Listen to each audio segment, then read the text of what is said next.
Okay, for my next projection, I'm going to do the SMV, or submental vertical projection of the mandible. For this projection, I'm going to have a 10 by 12 lengthwise IR. I want my patient to either be supine or facing away from the upright bucky. I want their MSP centered to the midline of the grid. And I want their neck fully extended to rest the head on its vertex so that the MSP is vertical.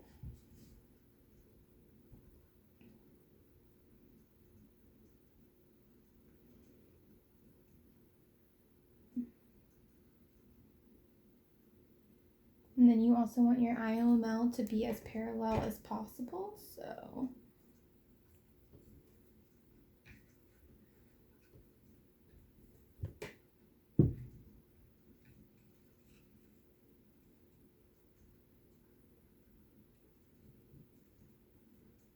about like that.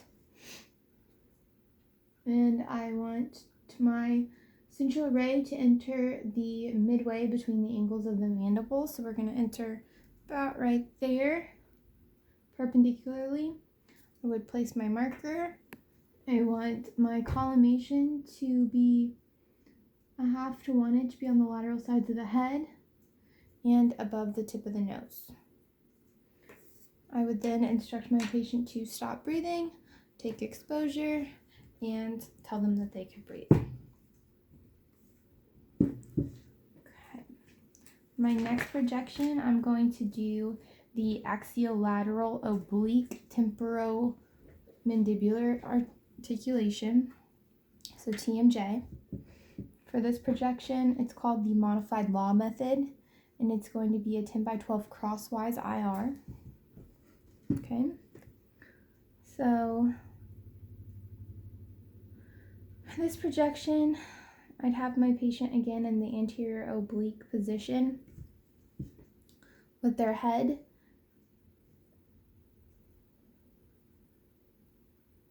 about 15 degrees toward the IR from the MSP. So, like that. And I'd want the IPL to still be perpendicular to the IR.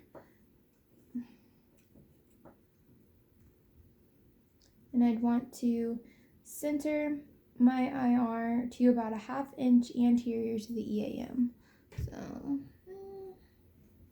about right there. I'd want my AML to be parallel with the transverse axis of the IR. And I want my central ray to be directed 15 degrees caudal and exiting through the TMJ that's closest to the IR, which is about 1.5 inches superior to the upside of the EAM.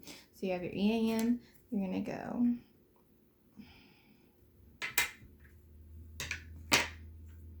about 1.5 inches above the EAM. And it's going to be at a 15 degrees caudal angle. I'd instruct my patient to stop breathing. I'd make sure I collimated in on the sides and take the exposure and let them know that they can breathe. The collimation for this projection is going to extend from the outer canthus to the posterior edge of the auricle and from the mid-parietal region to the inferior edge of the auricle. Okay. For my next projection, I'm going to do the axiolateral projection of the TMJ. I'm going to have a 10 by 12 crosswise IR. I'm going to have a point 1/2 inch anterior to the EAM, center to the IR. My patient's head's going to be in the lateral position with the affected side closest to the IR. So about right there.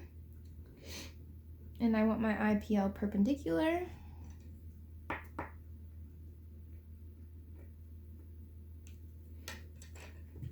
And I would then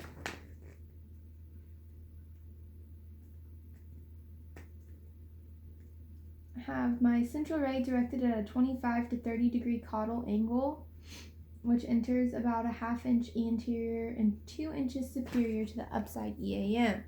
So 1/2 inch anterior and superior. And that's that. And then you'd collimate on the sides. And then for this projection, you'd want to place your marker, and you would take 2 exposures, one with their mouth closed and one with their mouth open if there's no contraindications. You would also do that on the last projection that I showed you, the axiolateral oblique projection. Okay, for my last projection that I'm going to do the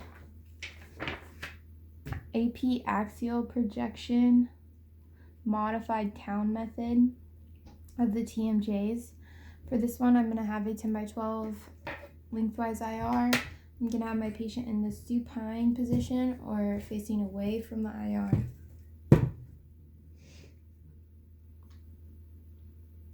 I'm going to adjust the patient's head so that the MSP is perpendicular to the IR, and I want to flex the patient's neck so that the OML is perpendicular to the plane of the IR.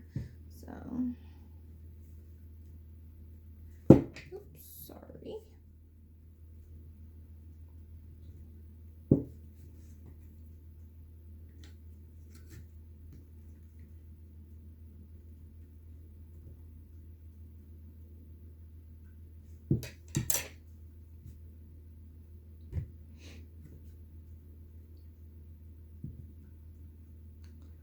Okay, so for this projection, I want the OML to be perpendicular, like I said. I want my central ray to be directed 35 degrees caudal, centered midway between the TMJs and entering at a point approximately 3 inches above the nasion. So, and I'm going to have central ray entering approximately 3 inches above the nasion. I want my collimation to be a 1/2 to 1 inch be on the lateral sides of the head, superiorly to the glabella and inferiorly to the lips. And again, for this projection, I would take 2 exposures, one with mouth open, one with mouth closed. I would put my marker and instruct my patient to hold their breath and take the exposure. And that's it. Thank you.